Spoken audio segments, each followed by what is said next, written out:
What's up, Crash It Nation? This is Jonathan Wood. This is episode number 48 on the Crash It podcast. We thank everybody for listening, joining in, all the likes, the shares. Thanks for all those that have been subscribing.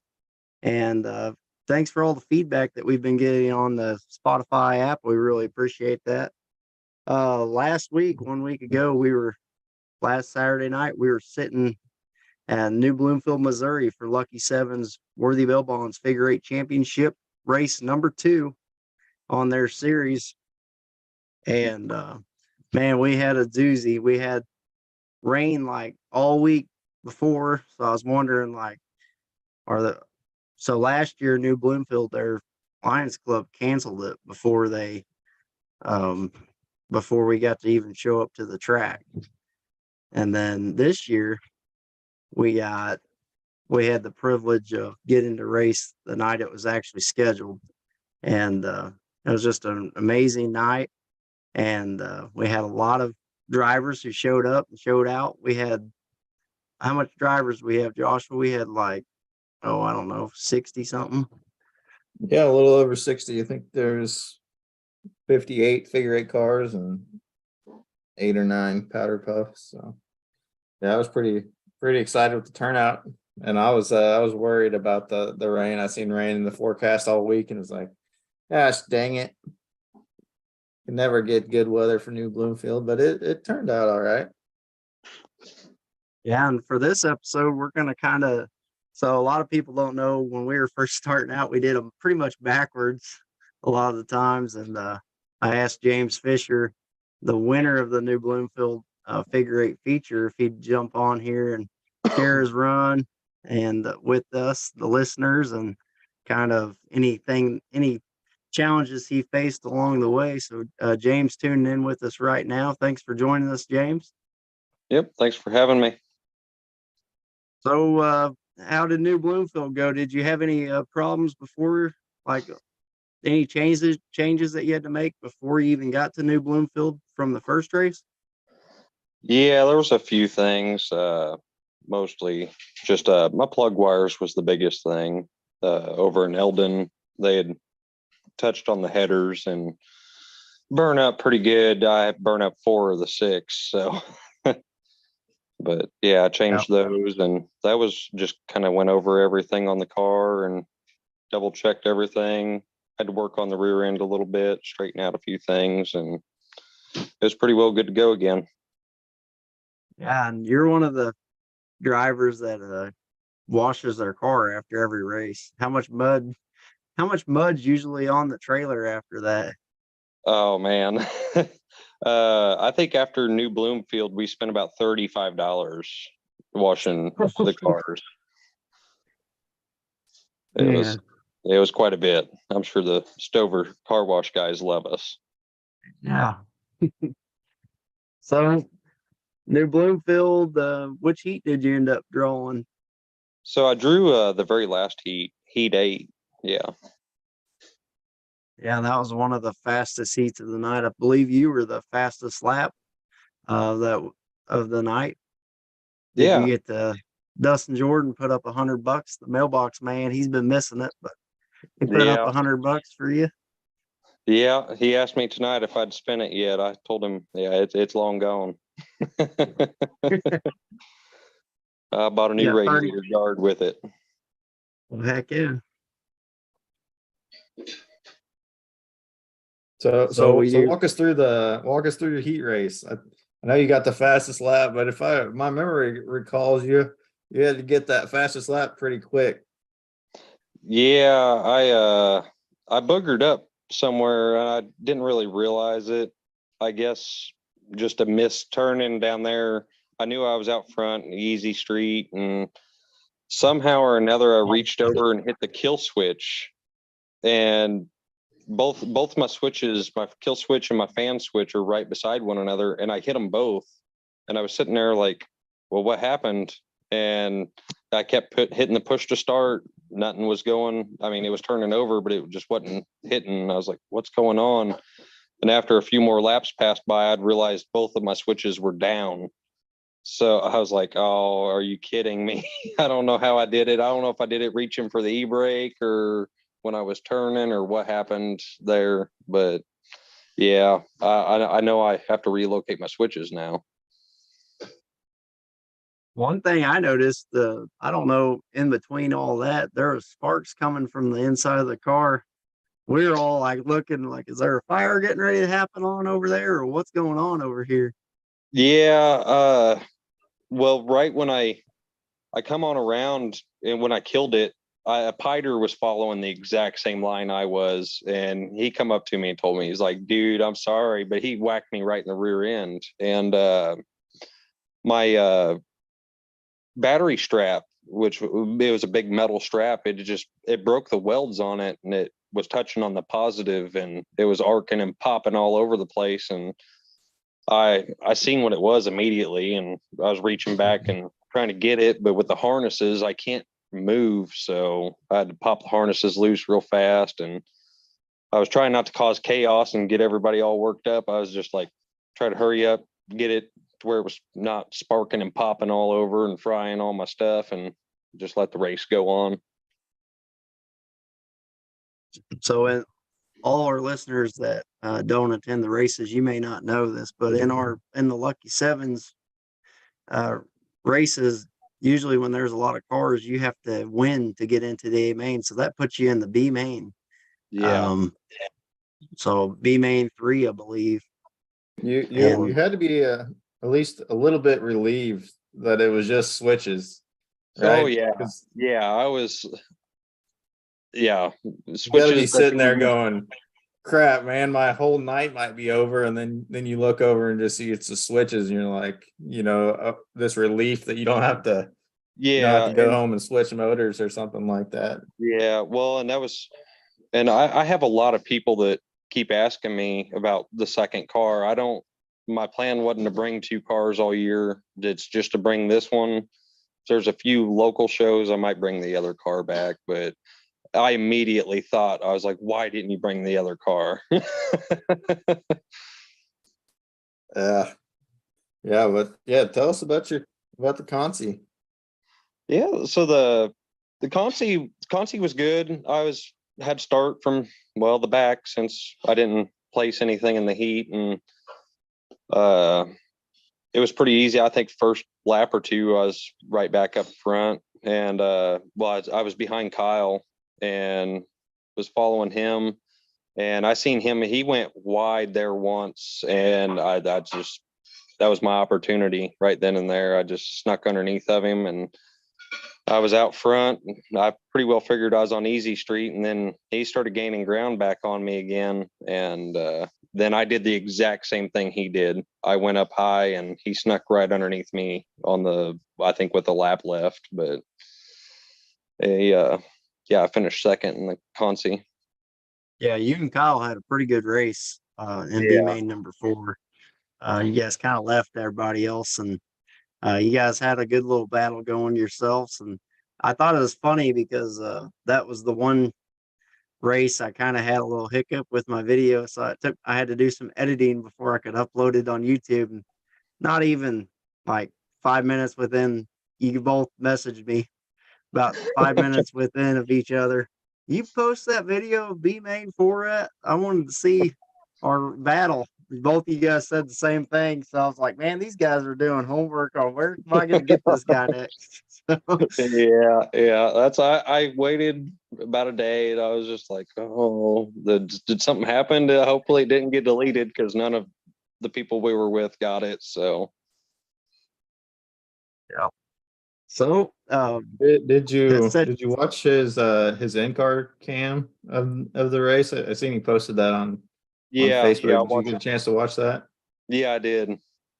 Yeah, What's that like? I'm always curious on, because you're probably replaying that Conti in your mind, like, man, if I would have just stayed low, what's it like watching from his view, going, man, I'm doing good here, and then you see how he's driving. What's that like? it's helpful, really. But then you get that, oh, what if? There's always that. It don't matter what sport you're doing or what you're doing, there's always a what if. But yeah, I know I kind of got tangled on the back of one of the FR cars for a split second, and I knew immediately. I was like, I should have hit the brakes a little harder. And watching his video, you could really see it. It's like, Mhm. oh yeah, you could just see. Oh well, there's where James messed up, and I'm going to sneak underneath of him. Yeah. And yeah, Yeah, I love those in-car cams because you can really see, what the driver's doing, and you can kind of feel how he's letting off, and then he's just kind of hanging back, just waiting for yeah, that split second that he can, take yeah, advantage of it. So yeah, that was cool. yeah, Yeah. So in the B main, you transferred to the A main, you had to start from the back. yeah. And I just, I had a feeling. I was like, man, I think James is going to have a pretty good race tonight. It's to me, it seems like if you're coming out front or from the back, you have a better perspective on things. It's when you're in the middle, you kind of get jumbled up. Um, that's just me. Whenever I'm out there on the track, I'd rather come from either the front or the back. I don't like starting in the middle of the pack. I don't know why. I feel like I get in trouble too much out there on the track. And something I was like, man, James, he's gonna have a good run tonight, and you sure did. You had to really fight your way through a lot of traffic just to get into the podium position, and so take us through that, and then I've got some more questions after you take us through your A main. How did it go for you? Was it a smooth race, or was it a pretty rough one on the car, or how'd that go on No, a small track like that? it was it was a really smooth race, really. I mean, everybody was real racy. It was very dodgy though. I mean, there was cars left. I mean, there was cars everywhere, it seemed like. And on such a small track, it could be 3 or 4 cars. And I mean, you feel like you're swatting bees in there trying to steer around everything. But uh yeah, starting from the back,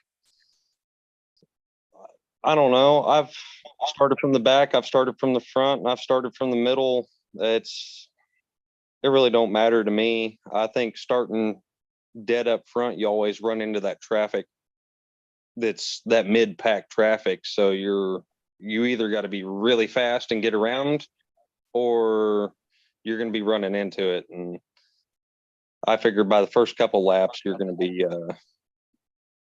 all everybody's going to be in the mix at that point. So Yeah.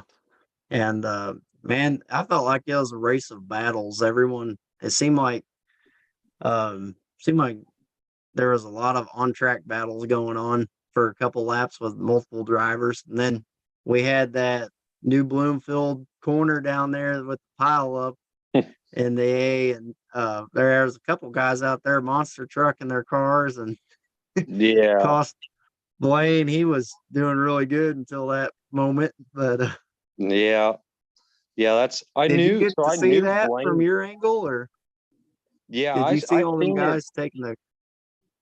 Yeah, I seen them dodging, and I did not want to follow that line. I seen them doing that, and I was like, somebody's going to break doing that. And I seen the bumper, or there was a radiator guard or something, and I ran it over once a little bit, and then I was like, oh, there's something there. And then I seen Kyle pointing at it after that, because I think he broke right there. Yeah, he broke right there.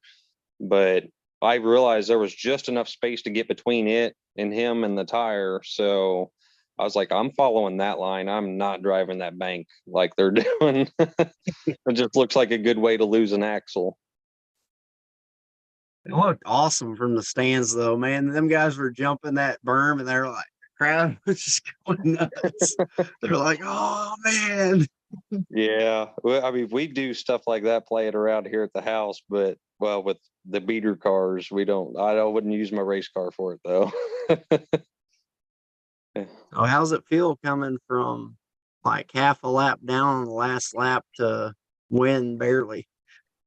Yeah, so I mean, just through the whole thing, I knew Blaine was leading or had to be right up front, like Blaine and Jake, and I'd caught up, and I was behind Jake for a little bit, and then I got wadded up, and I kind of got set back a little bit, and from there I knew Blaine was still leading, and I was like, well, I got to get caught back up to Blaine. And he was almost a lap up on me.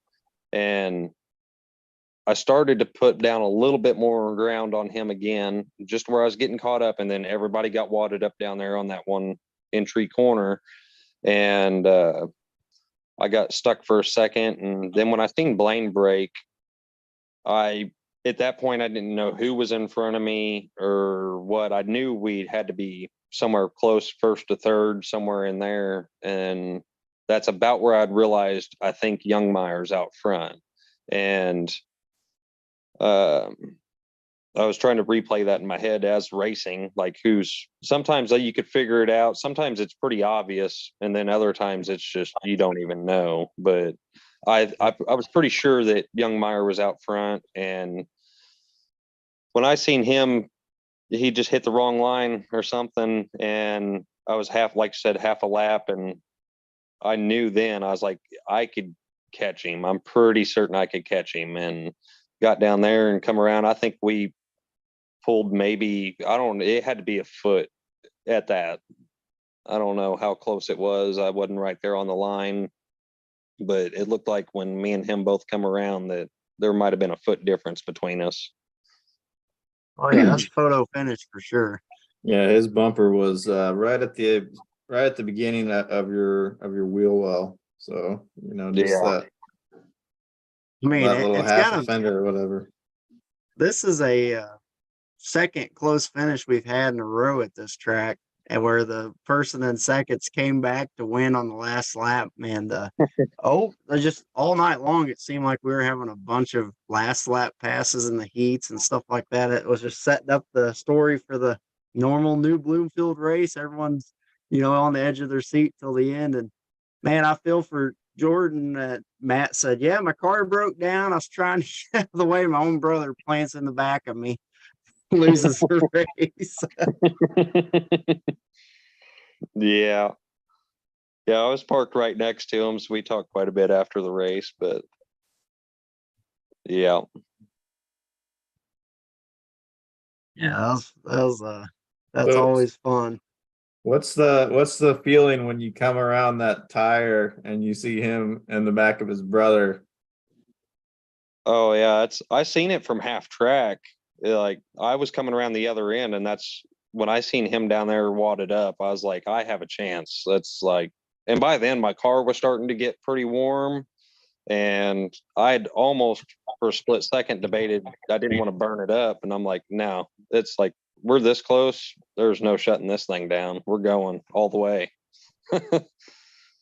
But yeah, it was so exciting. you knew for sure, or you thought anyways that you were in second, that was the pass you had to make.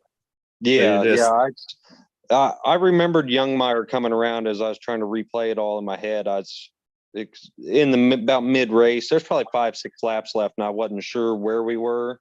And when you get to really looking around for a minute and seeing who's running and whatnot still, and you just kind of memorize, well, I know that car didn't come around me. I know he didn't come around me. Oh, Youngmeyer, he came around me. So it's. Yeah, that's a skill you definitely get better at the more you run. Just being able to recognize who passed you or when they passed you, and being able to just think that quick, like, hey, this is the move I have to make. Yeah.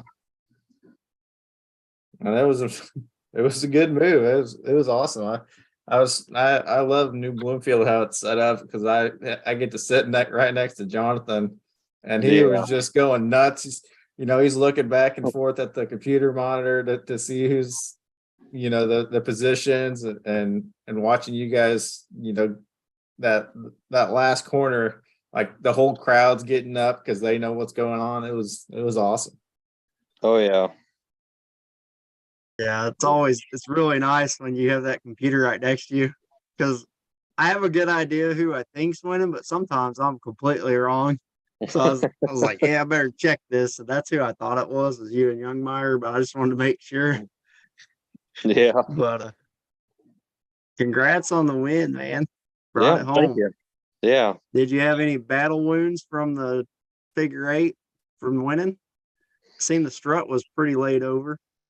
Yeah, the rear, so the front's still pretty straight. It might have a little bit of an angle in one front wheel there, but I think everything in the front held up real well. But the rear was band-aided from the first time it was hit. I didn't have much. I mean, we had a lot of time off between the first and second race, but I didn't have a lot of time to work on it. So, but I got a different rear axle set up that I'm going to put underneath of it.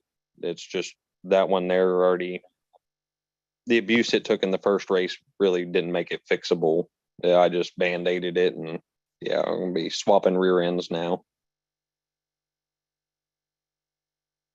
Are the your car's a Cobalt, right? Is that different to work on than a Cavalier? Is it you have to relearn a whole new car, or Yeah, there's a few things that's different about it. I mean, like in the rear, they're really similar cars, but the rear, they're coil sprung rather than having a strut, and that kind of took away from what I was doing with the Cavaliers. So on racing the rear ends anyway, but they're really similar to a Corsica Beretta.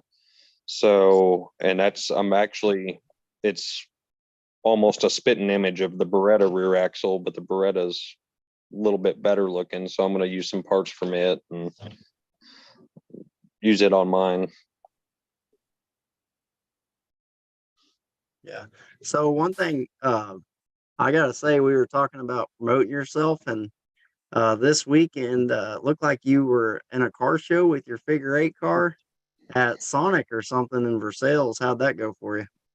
Yeah. So, some real good friends of mine put that show on over there, the Sonic Summer Nights. And typically I'd like to take like my truck or our Suburban or something over there. It's just a great time, awesome people, and it's always packed. And this time around, I was like, this is one of the only times that they're having Sonic Summer Nights that we don't have a race, because somehow that always correlates. Like, they're always on race nights, and I'm like, sorry guys, but so yeah, I wanted to take the race car over there, and I had a few people that's like, that's kind of silly, but uh yeah, I got over there and the car drew a lot of attention. And I did it mostly for like kids and stuff. I mean, they go out there, like our kids, for instance, go look at a handful of 55 Chevys or some old 40s pickups and stuff like that, or your square bodies. That they get kind of bored with it. So it's threw something different in the mix, and it took on a lot of other people took interest to it. I mean, I had a lot of people stop and question it. I had people that asked me if it was street legal, but like, no, it's just race car, mud and dirt only. Yeah, I thought that was really cool. I had like a bunch of my hot rod buddies I've met through work. They were sending me Snapchats and pictures of like, there's a freaking figure eight car here at this car show, and there's more people looking at that car than mine, and they're getting kind of buttoned about it a little bit. Yeah. I actually caught that from a lot of people. A lot of people's like, well, that's just different. I had people eyeballing it pretty hard through the night, and then it's just cool to at the end of the night just fire that thing up and take a cruise around Sonic, and you got everybody looking at you. And I got kids like, oh, give it some rev limiter. It's like, all right, well, I'm going to give it some rev limiter. And it's funny seeing a little car like that that's louder than half the cars out there. Heck yeah. Hey, before you get off here, do you have anyone you want to say thank you to for helping you bring home the win? Yeah, I mean, first and foremost, my fiance. I mean, she puts up with it, and I mean, she's sitting here with me now, and yeah, she's this year, she's she's awesome. She's the biggest reason. But yeah, I mean, the FFR, Fisher Family Racing, and all my sponsors, Greeners Land Clearing, and Hold Fast. That's Doug McKenna and his family, and Larry's Transmission.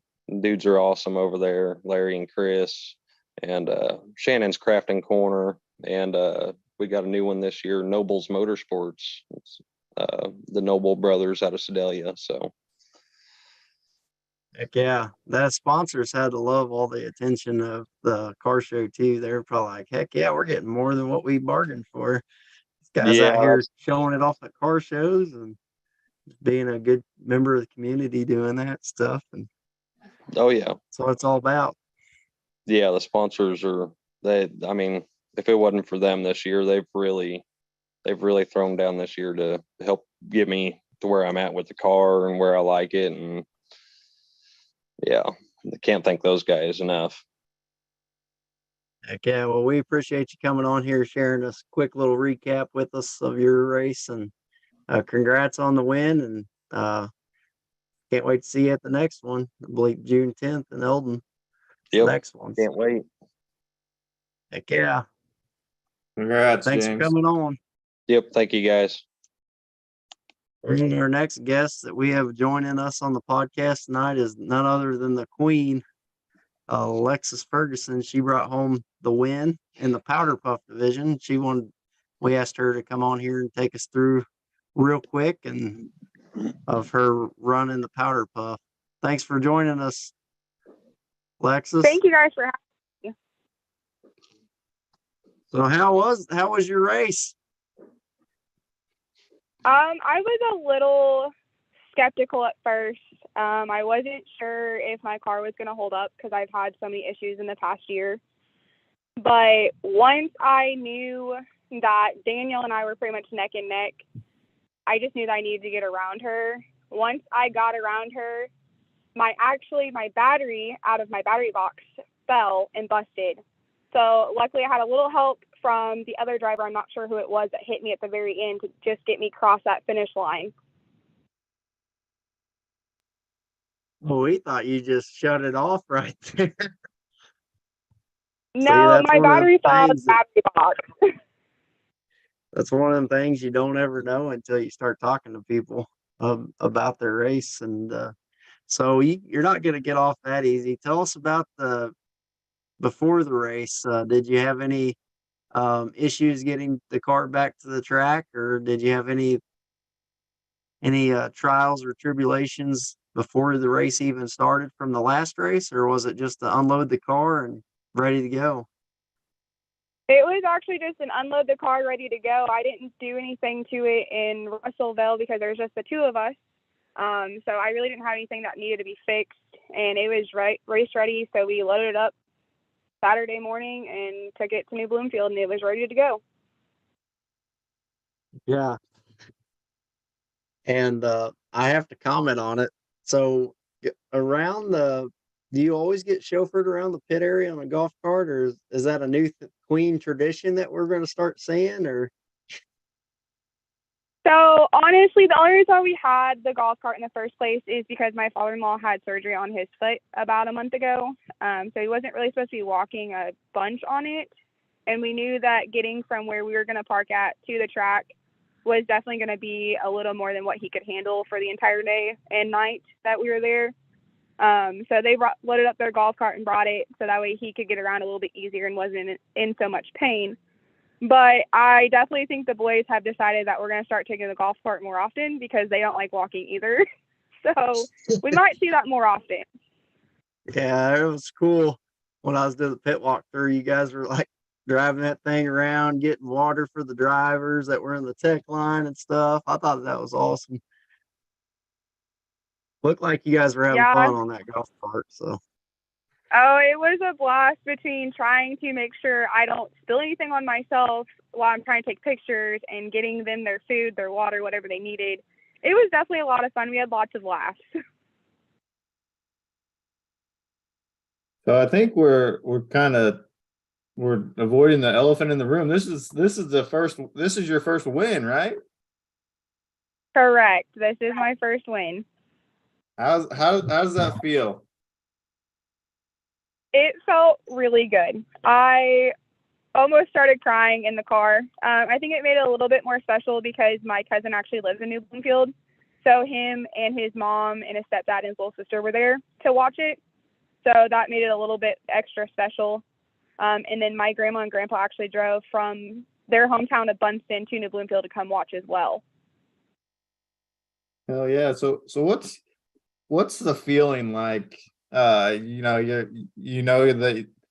white flag's out, you're in the lead, and then your car dies right at the end.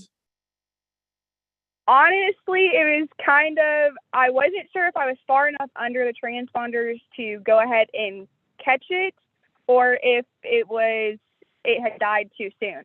All I knew is that whenever my car died and it wouldn't go any further and I felt somebody hit me and I seen the flag fly, I was like, okay, there it is. Finally, I finally got that win.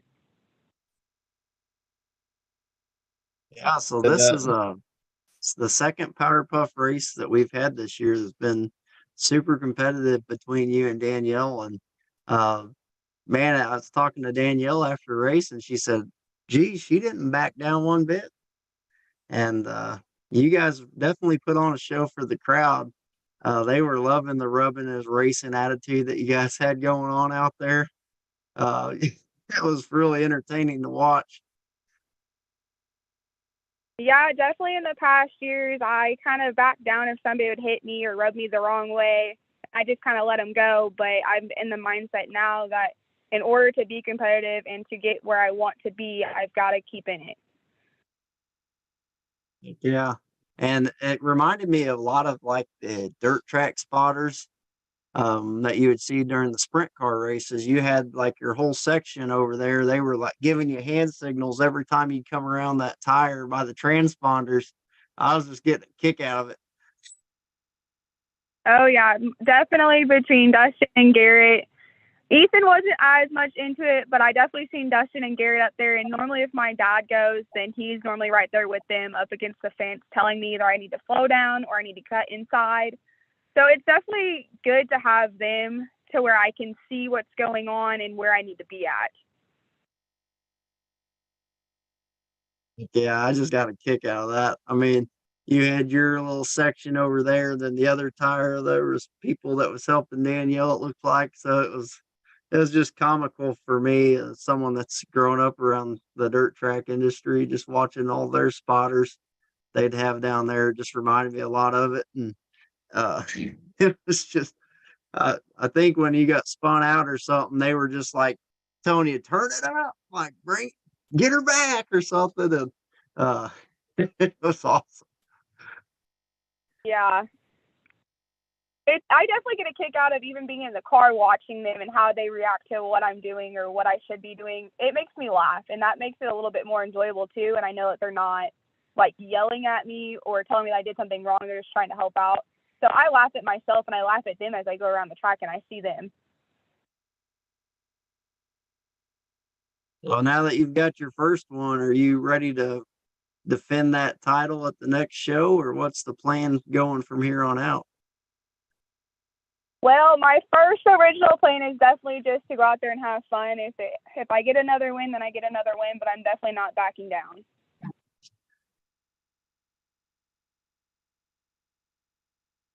Have anyone you want to thank for helping you get the victory lane before you get off here?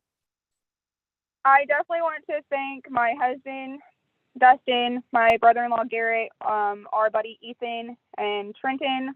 They have helped out tremendously with getting my car ready, even last year into this year. And then I also have our sponsors, which is going to be California Tire, Twisted Pickles, Bar in Jamestown. We have LMMF, and then, sorry, I forgot the other one, SBR Performance. Without them, honestly, our racing, we wouldn't be able to do a lot of it without our sponsors or even our families. Mike and Lynn have helped us out a lot. My dad has helped us out a lot. And just having everyone show up to watch us and support us is amazing, and we cannot thank anyone enough. Yeah, that's what it's all about. Just having the support behind you, and that's what we've said time and time again on this. It takes more than just one person. It takes an army to get it done in the sport, and it's always appreciative when you have people backing you up and who's there for you. Yes. Spoken like true royalty.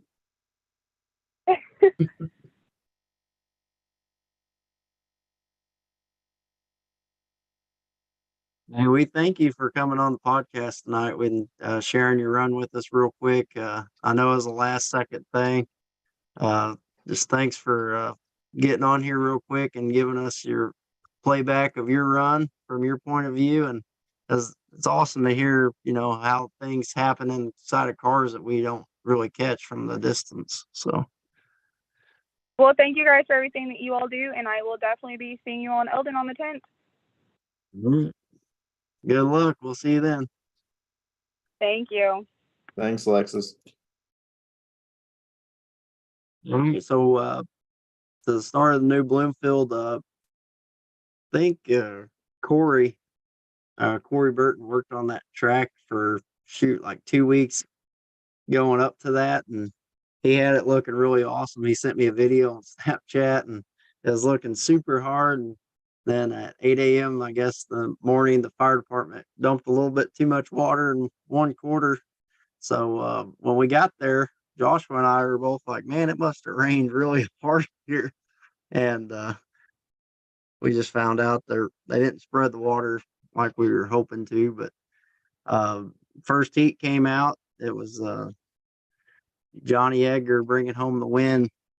And it was kind of it reminded me of like a really muddy, like a mud bog type race. They were having a hard time getting around the track, and it was hard to pass because there was one real like solid line that we seen happening. And let's see here. And we had a couple people that were getting stuck out there, and just made it rough on the drivers. Alan Fisher, he was coming as far as he man from the back to give it a race, but it was really hard. It wasn't really a racy track for the first heat due to all the mud in that one corner by the transponders. We call it like turn 3 and 4, I guess.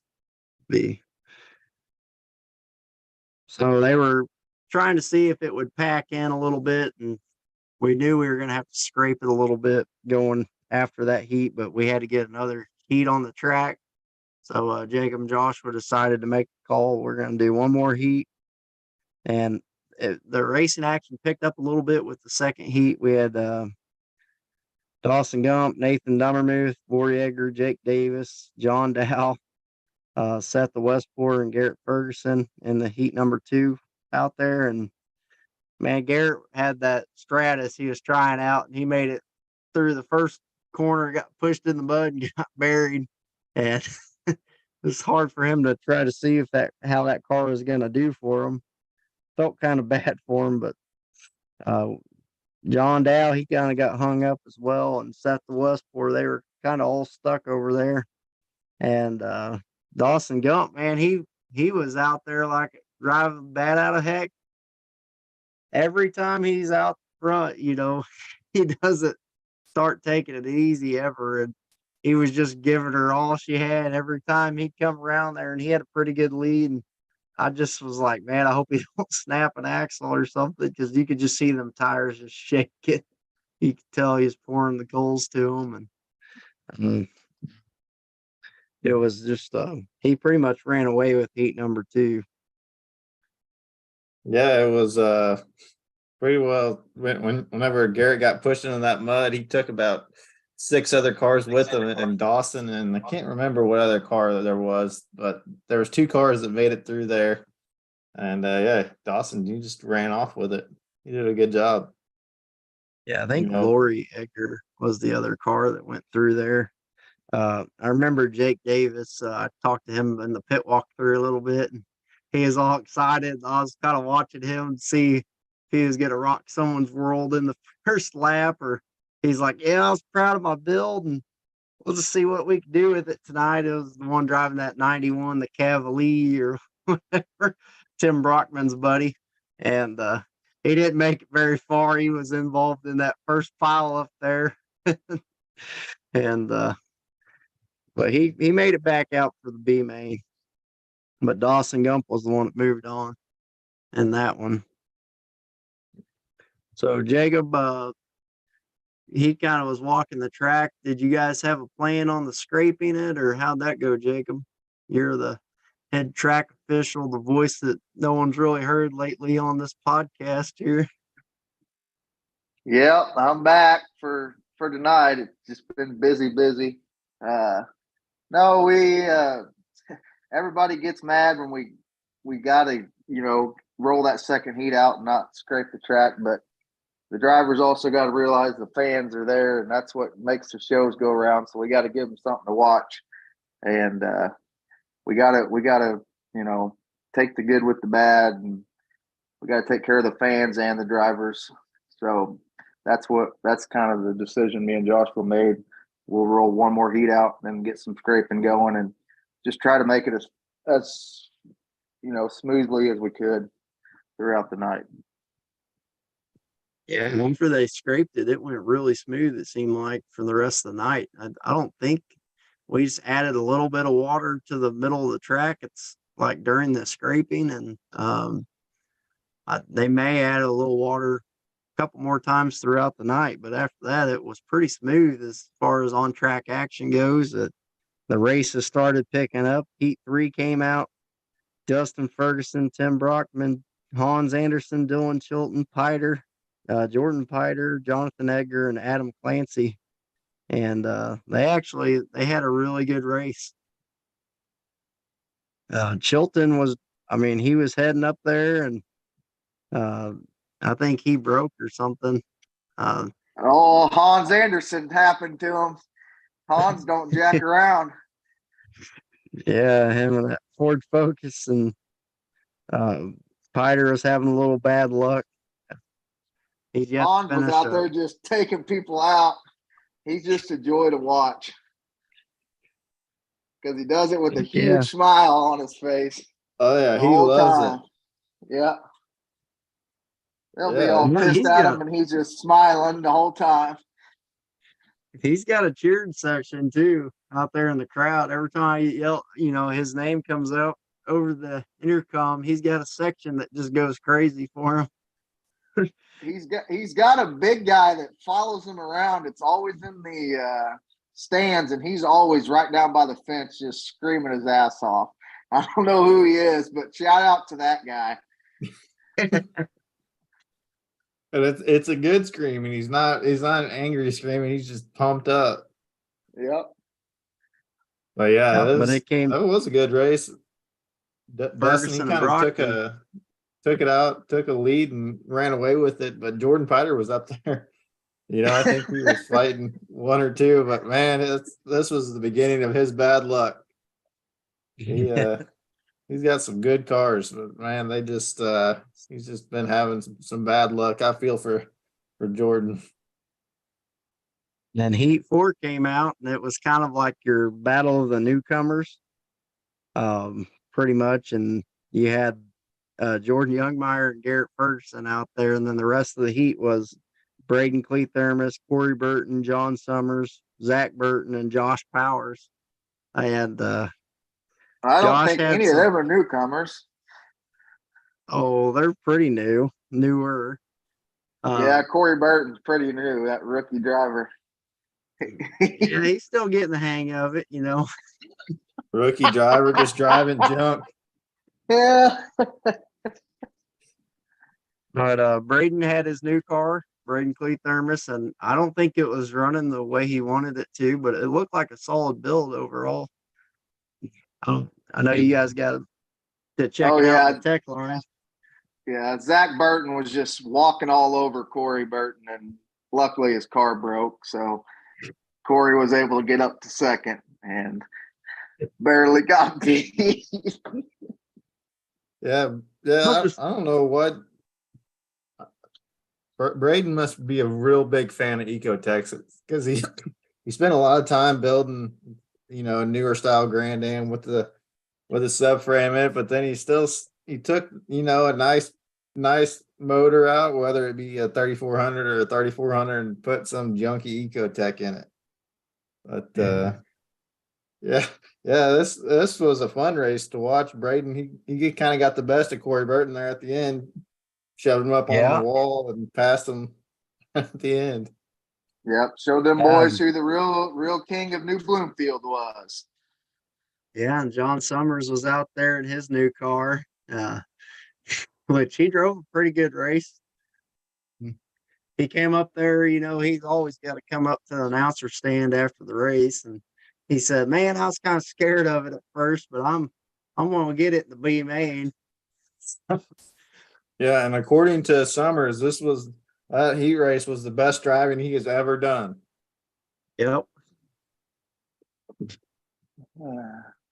Yeah, he came to me afterwards. He said, "What place you think I got in that heat?" And I said, "Oh, I don't know, third or fourth." Yeah, they said I got third. Okay. He really did get third though. But yeah, that's the first thing I said when he came up. He started asking where he got. I said, "Oh, he just got third." And then Joshua goes, "Oh, he really did get third." So, but Braden Cleathermos moved on to the A from the Heat 4.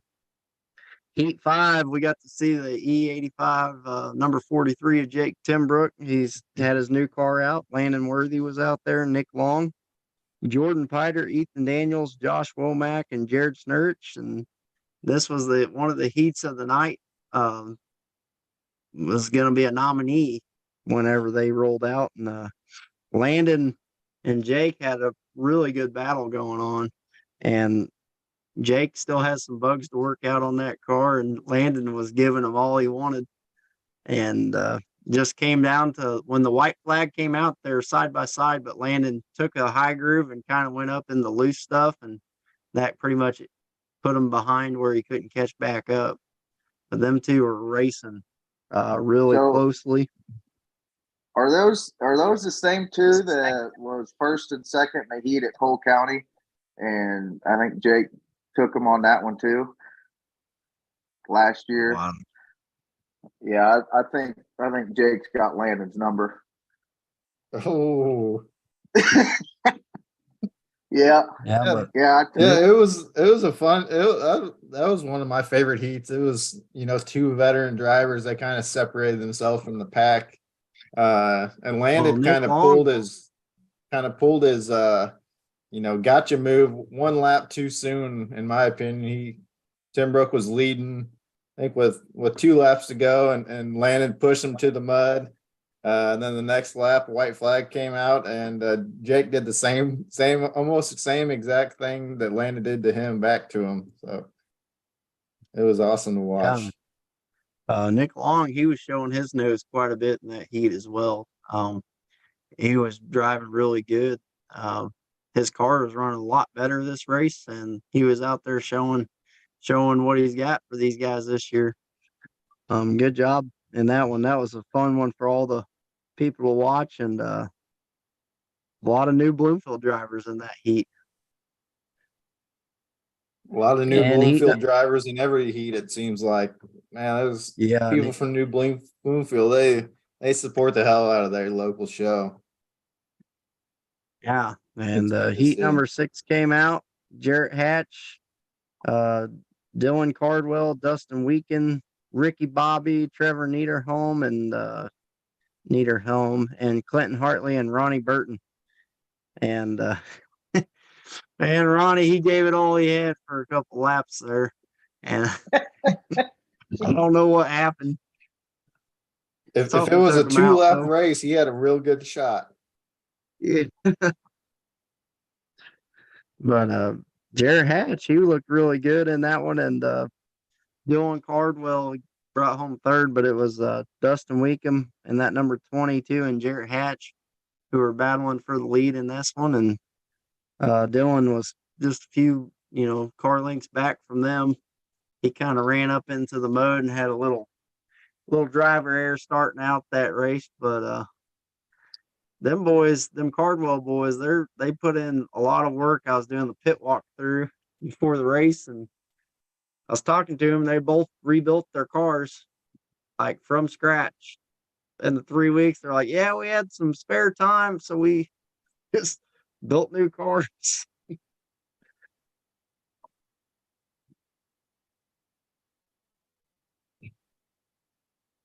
But old Ricky Bobby, he got top 4 in his heat, and that was pretty good. And then Heat 7 came out, and this was a battle between Joshua Craig, Kyle Wardenhausen, Kane Morrison was out there, Odo Fowler, and Zach Burton and Tony Cardwell. Tony made it a quarter of a lap. He stuck it in the mud over there right off the bat. His front end this was off the ground just a little bit too much. It looked like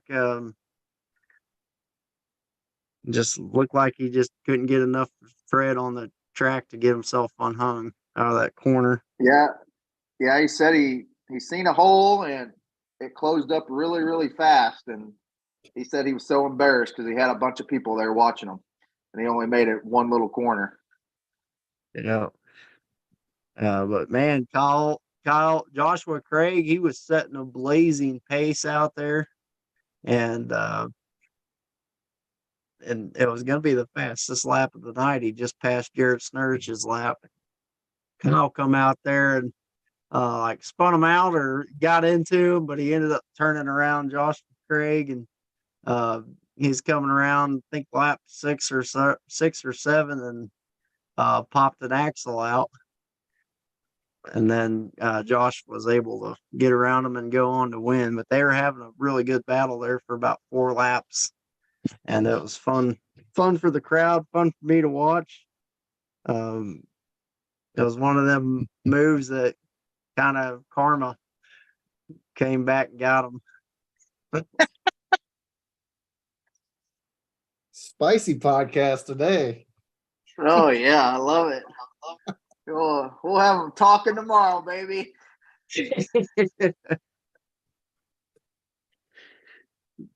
But heat number 8, Blaine Tobin came out, Bryson Clark, Landon Dow, David Gerling, Jake Timbrook, Jordan Piter, and James Fisher.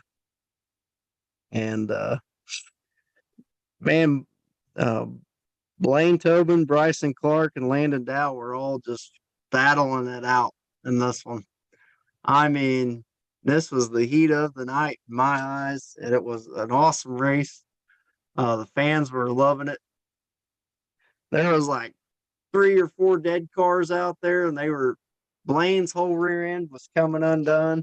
He took a shot from somebody, and I mean, it looked like he was a dirt track modified coming around the track, and his whole rear end had shifted in, and it looked like he was 3-wheeling it around that turn 1 and 2. And you could just see the flame coming from underneath the car. You could tell he's just giving it all he had to try to run down.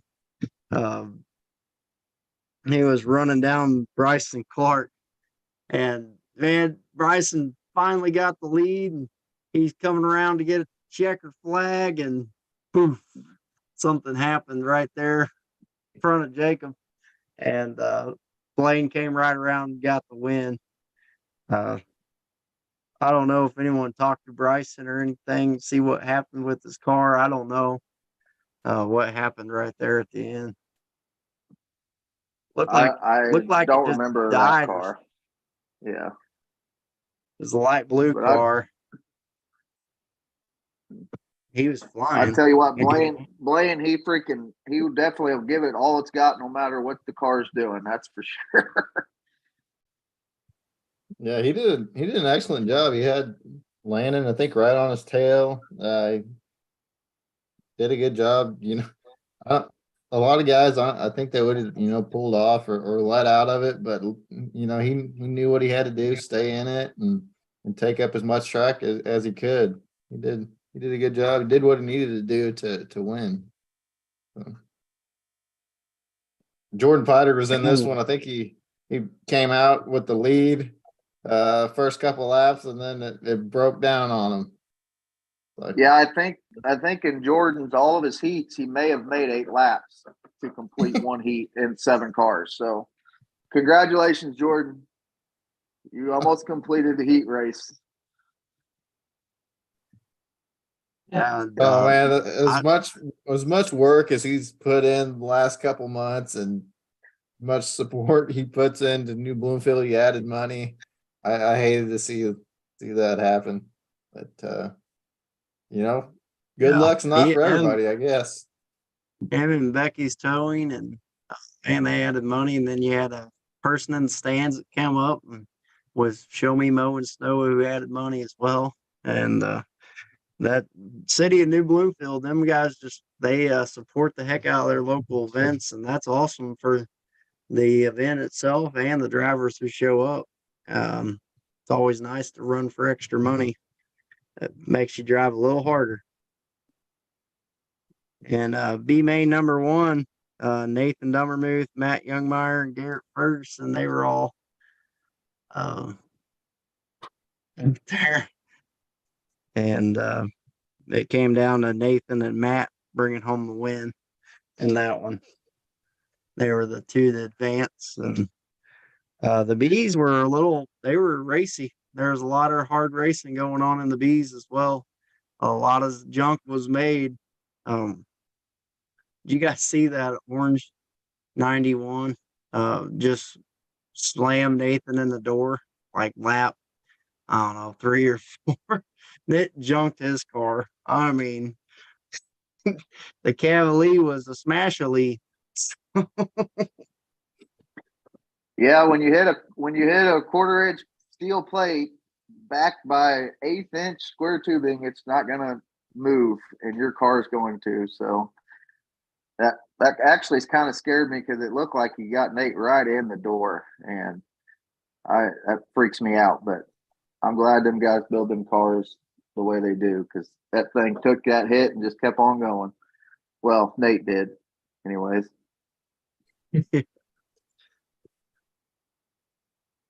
Yeah, and man, Garrett Ferguson, he was running a really good race that race as well. And them 3, you didn't know who was gonna win out of those 3 there. They were putting on a show. And them Youngmeyer boys, they're hard to keep out of an A main. Bat's been coming through the B's a lot lately, and he's showing that he's competitive. He's got some competitive car, and he's a competitive driver to make it to the A's from his B's. Was this the Conti that Garrett was in his Stratus? I think so. Garrett Ferguson. Yep. That thing surprised me. He was wheeling that thing, and it had some speed, and it was staying up with Nate and Matt. So I was surprised. He did a good job.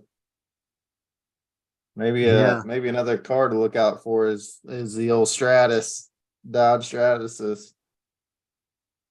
Yeah, he's telling me he goes, man, I was gonna sell this and I was gonna smash it. They told me not to junk it, to use it for a gut and go. So I just figured I'd take it here first and try to drive it in a figure 8.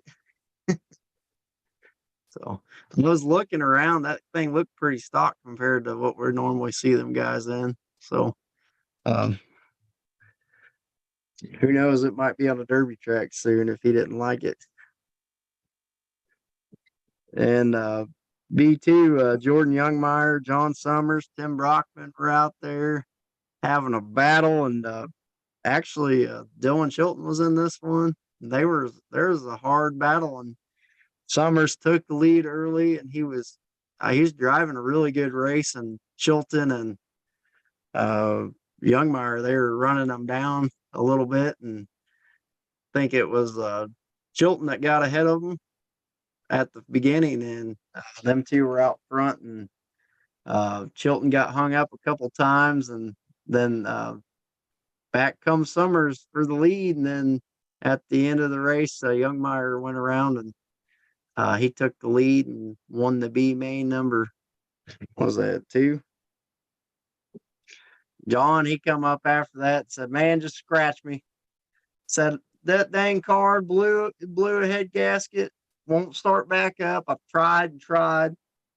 And he said, I guess I'll just have to pull the motor out, redo it all.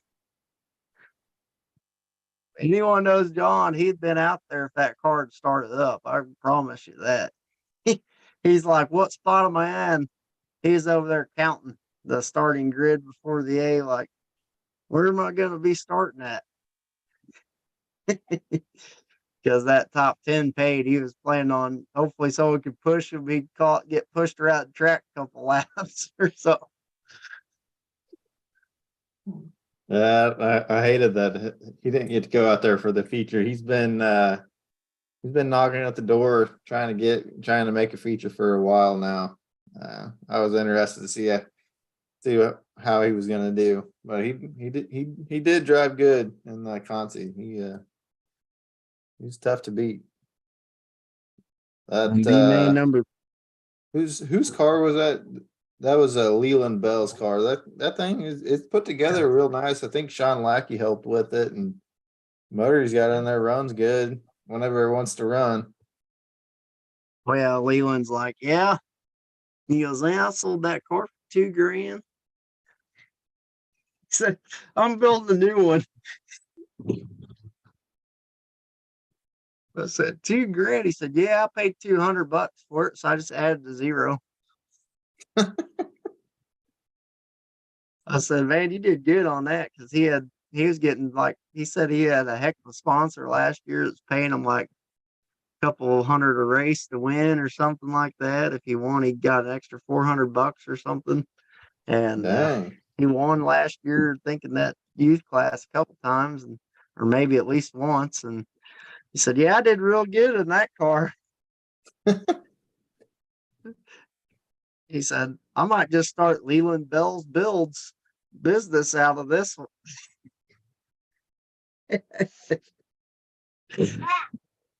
So, and B main number 3, Nick Long and Ricky Bobby, they were our transferees.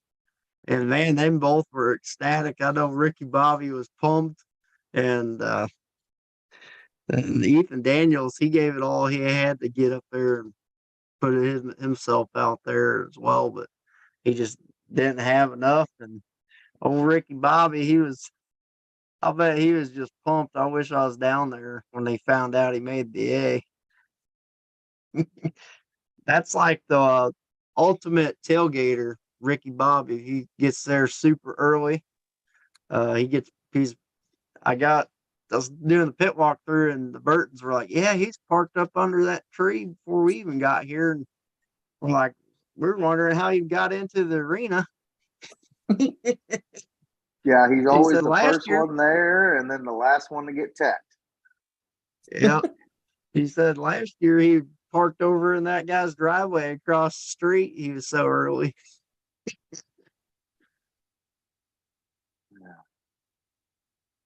Yeah. Same container. But that set us up for B main number 4. And Joshua Craig, James Fisher, David Gerling came out there and put on a show. This was another it was Kyle Wardenhausen and James Fisher and David Gerling. We had James on earlier in the podcast, and Kyle and him had a really good battle. And David Gurley, and I talked to him about a couple days after the show, and he was telling me, he's actually a relative to Donnie. Donnie's his uncle, because I've been trying to figure that out. And he goes, "Yeah, man, I'm gonna really wheel this car for all it's got. It's a stock built car. Then if I keep liking it like this, I'm I'm gonna, I'm gonna build a full on car and maybe have his dad and his uncle help him out with it." And so another young gun that we might have to start looking out for. Yeah, he always brings that Mitsubishi or whatever, and he enjoys coming. He always brings his girlfriend or wife or whatever, and they have a good time. So I would like to see him get in something that is a little more built and see what he could do with it. I think it's in his blood. Donnie was a great racer. Oh yeah, he's gonna talk. He said, "I'm trying to talk Donnie into coming back." He said, "Them straight lines are for the you don't have to be a good driver to drive a straight line." That's what they say. And I would love to see him back. yeah, him and Malico, that'd be cool. See the old competitive guys, well, older, and see how they stack up against this new build, the new era that we have of drivers that are coming through here. Well, this sets the stage for our A main. And that was a top 10, got paid down. We had added money, and courtesy of JP Lawn Care, Becky's Towing, and Show Me Mowing Snow all added money to that. And man, this one here, the track just seemed like it was perfect for about this time. It was real racy. And the heat started out. Blaine Tobin, he took off to an early lead, and he was having a battle with Timbrook. Timbrook was running them down, and they were kind of separated themselves a little bit from. Looked like our next pack was like, if I remember, it was like Nathan, Nick Long, Joshua Craig, and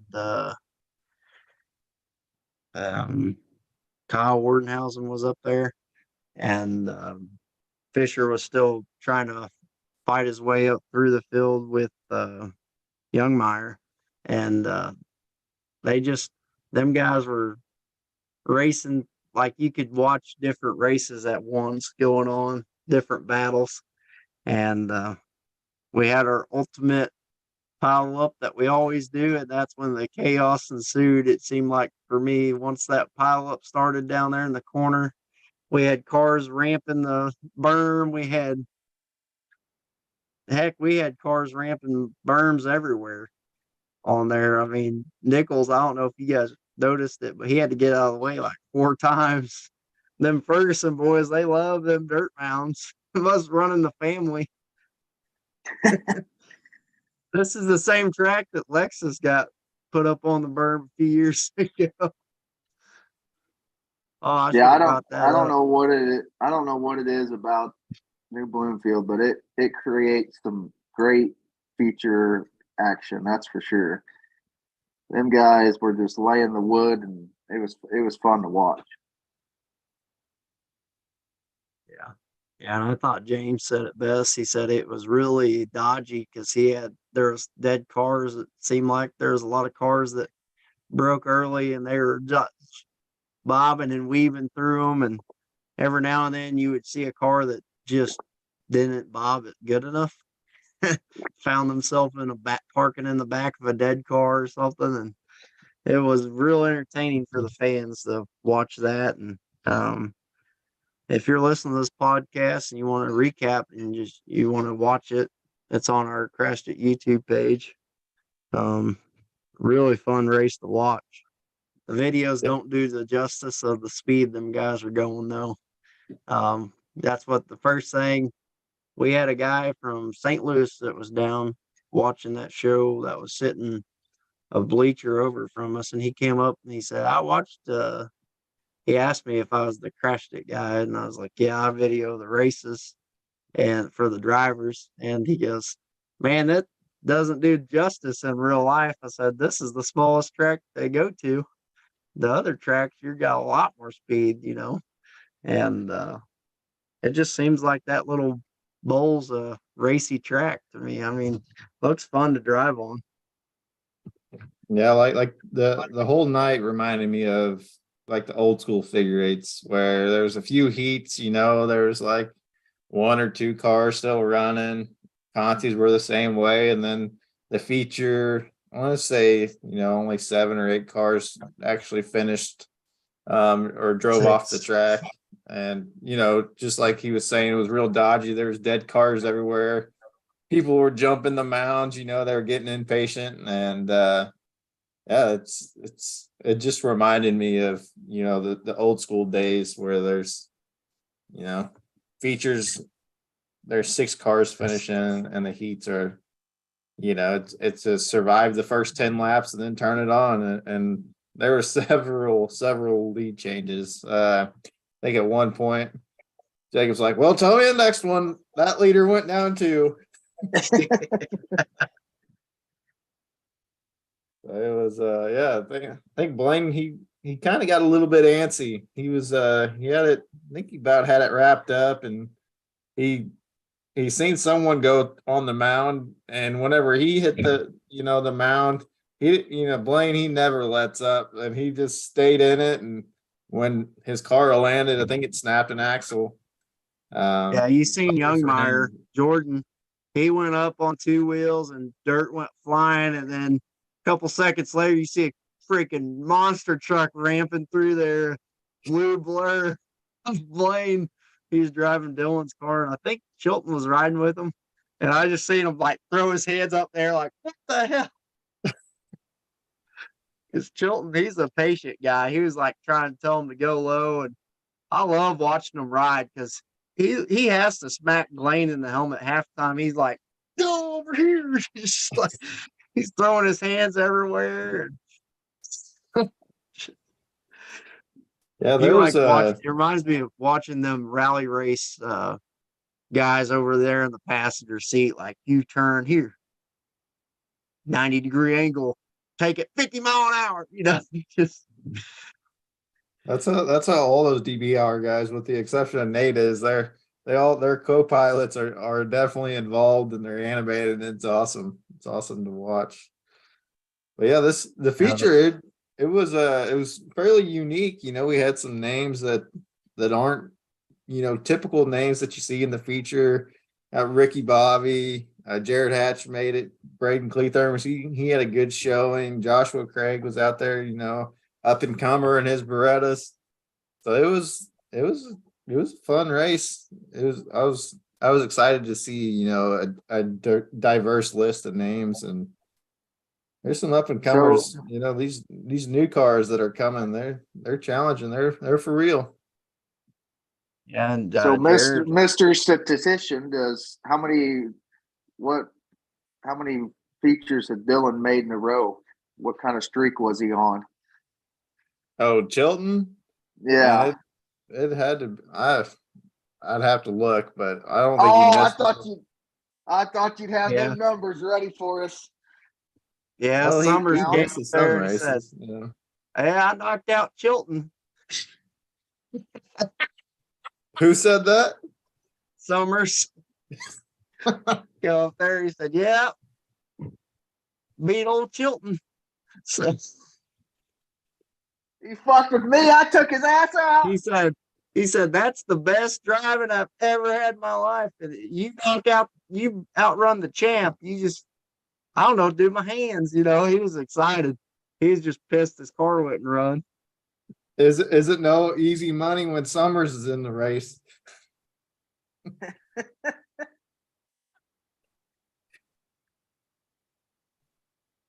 Yeah, I thought that was awesome.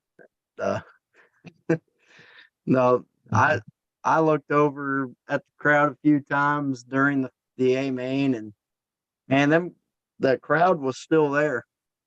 I think the A main pulled on track at it was 9:45 or something like that, and it lasted like 5 minutes.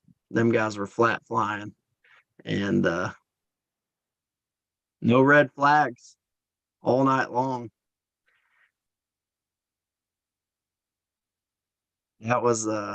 That's impressive for a small track. I was expecting a red flag somewhere somehow, but we never had one of them.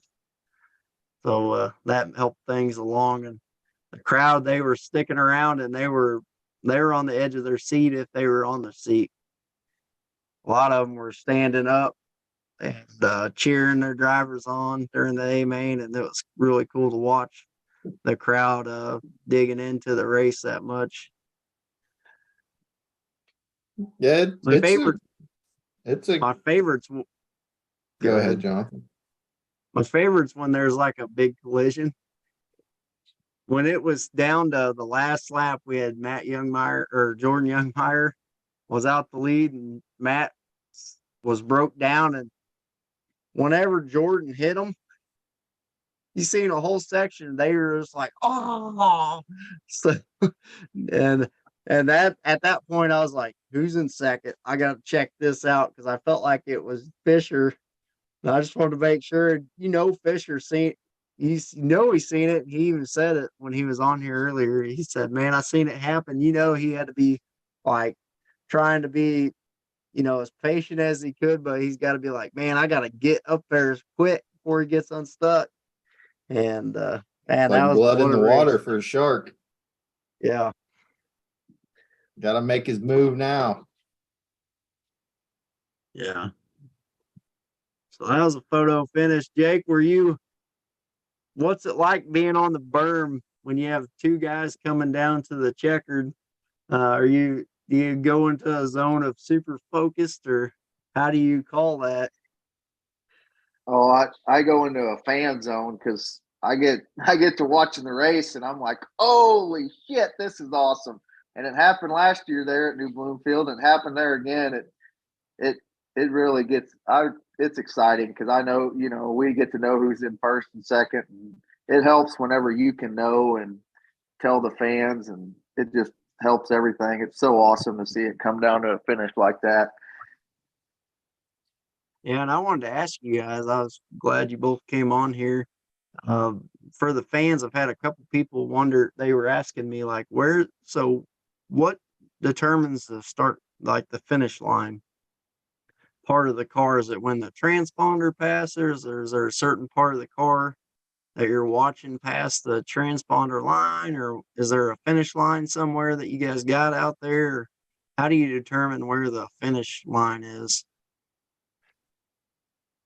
Yeah, there's a finish line, so it's not where the transponders are hung. That the transponders line's not necessarily the finish line. Usually Jacob marks it with the paint or something, and then every race that's close enough will determine by video review. But yeah, just because the transponder system says this person crossed the transponder line before the other person, we always look at the video, just because people mount their transponders in different spots. So we're not trying to let have a race to the front with the transponders. We don't want people mounting them on bumpers or something to try and get an edge or anything. Yeah, that was something I had a comment, had a message sent to me. I did that pit walkthrough, and someone's like, "Well, I seen some cars had it on their like windshield area, and other people had them on their top of their roofs, and they're just wanting clarification on what's the finish line is." And I said, "I'll just ask both of them for clarification on that, because I didn't want to tell them something false information or anything like that." So good. So we had one more race. We had the powder puff come out, and the powder puff was the queen, edging out Danielle, and we had eight, I think eight powder puffs out there, or seven. We had seven, and Lexus Ferguson outran Danielle Schulte and Jonna Dow. They were having quite the battle. And Lexus and Danielle, they were just wrecked. They were rubbing and spinning each other out, and heck, going backwards, forwards, everything it took to win the race. And the crowd was buying into that. Looked like we had more people stay than we normally do for the powder puff. I think they're starting to realize them girls can put on a show too, and it had to make them women feel good looking up to the stands, seeing the stands were still pretty packed. And I know as a driver, that's got to make them feel really good. That it's more than just their family up in the stands. Them Clark girls, they got their hand on it, uh, their hand in the racing game as well. And I think that's going to be a family sport for them guys. They were out there as well. They both looked like they had a blast out there. So poor old Angie, she got put up into the dirt right off the bat. Yeah, them girls are tired of Angie. They're trying to take her out, and they ain't gonna let her win no races, is what I heard. So she's gonna have to up her game just a little bit. So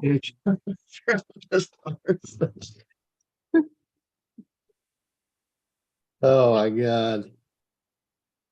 Yeah. I've seen Andy rocking I don't around in know. I there. don't know if Andy's going to be able to run again. I was talking to Ronnie after the show. He said, "I'm just going to scrap that piece of shit." Talking about Angie's car. So we'll find out if she's got a car at the next one. oh shit. Man, I think that's a new build, isn't it? Yeah. For this year. Yeah, he goes, I'm taking 2 cars to scrap. I'm taking this purple one, the one he was driving, and Angie's car. He was all fired up. Yeah. See you at the next one. Speaking of the next one, June 10th, we got Eldon, Missouri. That's going to be figure 8, street stock, and a gut and go, right? Nailed it. So that's going to be a fun show to watch. I can't wait to see. Can't wait to see all the support. I hope that we get some support for that street stock class. There's a lot going into it behind the scenes that they're really trying to make that a go and give them guys somewhere to run in the state of Missouri. And figure 8 with the figure 8 going the same night. I'm guessing you guys will probably have figure 8 heats to start the night, and then like a gut and go, and then B's, and then the Derby, and then the A. Or do you know how you're going to do it yet, or just determine that when everyone gets there? Probably just like that, Jonathan. We'll figure it out. That sounds good to me, though. Yeah, No, that's going to be. I'm excited about I'm excited. It sounds like Superstock should show out. Just wrapping up New Bloomfield, though, that place is it. Just every show keeps getting bigger and bigger. More people are coming, more people are staying. Seems like a lot of energy in the crowd. Really unique venue though for the fans. You got limited seating, but then there's enough seating, on each side and a bunch on the pit side for lawn chairs and stuff. I don't know if if they keep growing, they're gonna have to do something. Add another set of bleachers or something. But Yeah, I called that little mini California over there. They have the little hill and stuff, and yeah, there's people with lawn chairs everywhere over there. I was like, man, reminded me of California. And they had the little hill there and everything, and there's people were having a good old time on the hillside down there.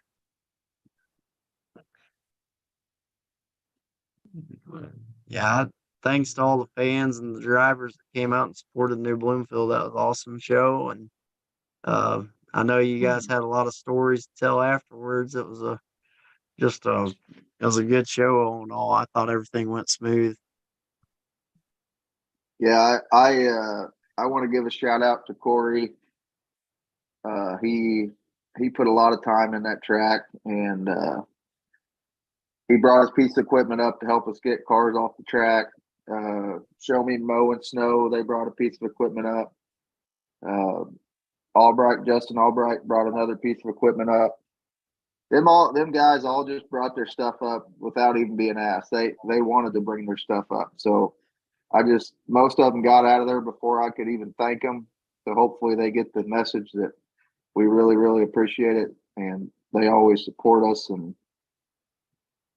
Jordan throwing in that extra money, and Becky's towing. And it seems like there's always people that just come up to the announcer stand and give you guys money at that place. And it's just cool to see. And it's awesome. I love that little track and the people that show up, and it's cool to see. Yeah, it was fun. Maybe we should put some of that money and invest it to the fire department training on how to spread some water. I don't know on that. Just Throwing Jonathan for all kinds of loops on this episode. Yeah, I don't. He's They like, did. fuck, I ain't asking They them were there. motherfuckers back on here. I've been having a nice, smooth show. And after we really look forward to, I know I'm looking forward to June 10th. Eldon got some fun things coming out, and it's going to be a good show to watch for everybody that's listening to try to make your way down there. June 10th, we're going to have figure eight, and a derby as well. So it's going to be, you get the best of both worlds. And not only do you get to see some Worthy Bell Bonds Championship racing, but you get some JM Derby products, street stock, full size, and the gut and go class. So come on out, guys. If you're listening, making plans for it now. It's going to Triple be A foam gut and go class. AAA foam. Yeah, new sponsor. New sponsor jumped Okay. on. Yeah, been messaging back and forth with Michael White with JM Derby Products. He's bringing some stuff, guys. If you're wanting to pick anything up from him, he's gonna bring just a very limited supply of parts. So if you want to guarantee yourself some parts, I'd reach out and just say, hey, I want to buy, whether it be a radiator guard or some centers or a bumper even. He's only going to bring just a small amount. So if you want to guarantee that you get something that he's bringing, I would reach out to him and put your name on the list. Hopefully you guys are reaching out, looking at stuff and supporting them. But I love the figure eight and derby events. There, you got both fan crowds. It seemed like the derby and figure eight have a different fan crowd, so it's always good to have them both under one spot. It's makes for an action-packed night, that's for sure. Heck yeah. And the figure eight guys, they pack in that track so good for the derby guys. I mean, they get some speed. They find some spots in that track that are just so packed, and they find some extra speed, makes for better hits and traction and stuff like that as well throughout the derby. And it's usually a really good show. I really hope Eldon's been working on their track, at least getting it ready for this event. So June is Derby month, and then hopefully these figure eight guys are enjoying the 3-week breaks in between each show. Sadly, that's going to end. This will be your last month for that, and then July hits, and it's like, bam, bam, bam, bam.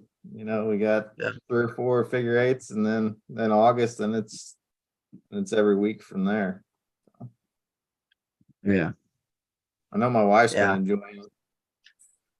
Yeah, it's been nice for the drivers. I'm sure they spend an extra time getting their stuff right and trying to get it ready for this. I've got a couple people that's been sending me cars they're working on right now to bring out for this next stretch. So it's going to be fun to watch for sure. June 10th, I believe figure eight heats will be first, and then we start at 6 o'clock, I think. Isn't that right, Joshua? Instead of 7:30. 5 o'clock. There you go. Just get that out there so the guys know. No. Just looking at our points championship before we get out of here, though, it's closer than hell. I mean, you got Nate up top, a little bit behind him is Kyle, then Jonathan Edgar. The young gun, my pick for most improved driver. You're doing me proud there, Jonathan Edgar. And then Fireball Fisher, making his way to top 4. He had a tough showing at Russellville, and now he's in the top 4, followed by Jordan Youngmeyer. So top 5 is tight. We got a bunch of people making names for themselves and making a push already for the getting their names on that count. Yeah, I forgot to mention, you talked about Johnny Edgar. He, right before the feature started, he was mad because he was in the first heat and he said, I was going to get the fastest lap, but you put me out there in that bad track. I said, hell, you're starting right up front in the feature. You can win way more than whatever, $50. Yeah, but I know I would have had the fastest lap. He wanted Dustin Jordan's money. Yeah, he did. Yeah, that then just going through the award races, James Fisher made his way. I don't think he passed anybody the last feature. He passed 13 cars this feature. He started from pretty well the back. I think we had a scratch in front of him, so it moved him up a row, but gained 13 places, which is tied with him for Nathan for that hard charger award, with Landon one spot, one pass behind him with 12. Heating up awards, Blaine Tobin and Jonathan Edgar both with one. They won the heat races for each event. But it's it'll be fun to watch, fun to track all this throughout the year. Yeah, so Yeah, the guys that win those awards, they get provisionals. Is that correct? That's correct. So that's always fun whenever we get into fair season. That's when them guys love to use them provisionals because they don't like to miss their hometown fairs. It's always interesting to see when the provisionals are going to come up. Oh yeah, I love it too. Especially if I'm sitting up there next to Josh or something, and they come up and just slap one on the table like, I'm using my provisional. I'm gonna go out there and take that son of a gun out. Took me out in the heat. So Golden ticket. Yeah, I don't think anybody ever just slides that to me. It's usually a slap on the hand. I'm in it, baby. Thinking in California last year, we had 2 or 3 used. Yeah. Those make it, that extra little twist. yeah, yep. And one more thing that I wanted to mention on there is we've got 2 races, 2 different winners. I wonder if the trend will continue like it did last year, where we It had was a going different to winner. till you jinxed it. Well, I don't know. We were talking about it every dang podcast last year. And then Chilton won Jinx 5 in it. a row or something. But I'm just wondering if that trend will continue in Eldon or if someone will repeat. So, all in all, I think we're seeing it's no easy ticket just getting to the A main. We're seeing different faces up there every show, and it's all the heat races are close. It's not like people are running away with them. So, stay at it, everybody. You're doing great. Yeah, just a little recap on our betting episode, Jonathan. I just want to keep tabs on this throughout the year. My pick, Johnny Yeager for most improved, is outdoing your pick, Corey Burton driving his junk. And then my pick, Nate Dummermuth, is outdoing, your pick, James Fisher, for the championship. What do you got to say for yourself, Jonathan? It's a long season, buddy. I got faith in my picks. Also, I just wanted to say my over-unders were pretty much spot on so far, just so you know. Go back and watch that. All them over-unders, I'm pretty sure I nailed all of them pretty much. All right. So since we're talking about this, who's the favorite to win Eldon? Nate's going to win Eldon. That's my pick. Favorite to win Eldon. So what's he like? Minus 150 or what? No, he's like 225. Woo-wee! Is that a minus 225? Oh, no. He's like a minus 1. We'll call it a 1.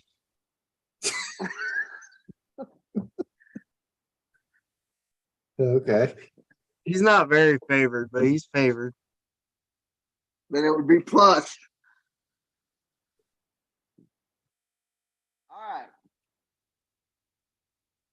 I think we're gonna see some new winners up on the podium though. That's gonna be my prediction. Podium was gonna look different than it has the last two.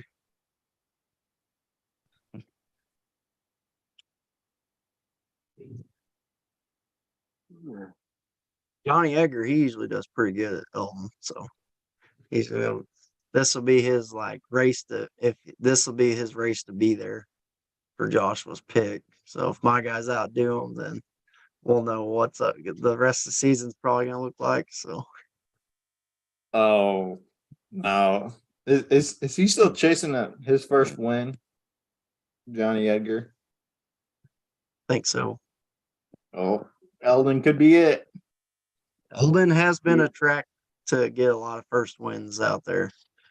Yep. Kyle Wardenhausen, I believe he got his first win in Eldon. And seems like that's the track we've seen last year. There's a lot of people just they were close. Yeah, I would pick Kyle to win, but he can't dodge bumpers, so I'm gonna have to figure out somebody else to pick.